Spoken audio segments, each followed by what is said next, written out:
আজ প্রথমবার আমরা আমেরিকাতে এসে বিরিয়ানি বানালাম ওভেনে। এর আগে অনেক জনকেই বহুবার দেখেছি ওভেনে বিরিয়ানি বানাতে, তবে আমাদের নিজেদের ওভেন না থাকায় আমরা কোনোদিনই সেইভাবে ট্রাই করতে পারিনি। দেখুন একবার বিরিয়ানিটা দেখতে কিন্তু ভীষণ সুন্দর হয়েছে। সারাটা ঘর বাড়ি আজ বিরিয়ানির গন্ধে মোমো করছে। একেবারে ধোয়া ওঠা বিরিয়ানি যাকে বলে, তবে ডিমটা ওপর থেকে হালকা একটু পুড়ে গেছে। আমেরিকান ইন্ডিয়ান দোকানগুলিতে যে সকল বিরিয়ানি পাওয়া যায় তার থেকে তো মনে হচ্ছে এই বিরিয়ানিটা অনেক গুণে দেখতে সুন্দর হয়েছে, আর দেখে তো মনে হচ্ছে খেতেও বেশ ভালোই হবে।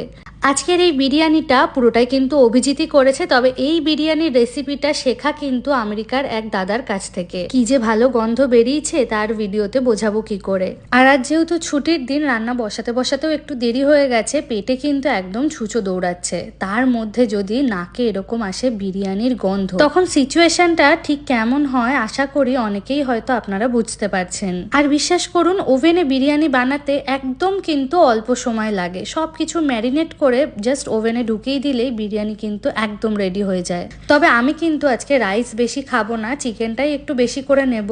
আর আজকে এটা বানানো কিন্তু একদম কলকাতা স্টাইলের আলু দিয়ে বিরিয়ানি।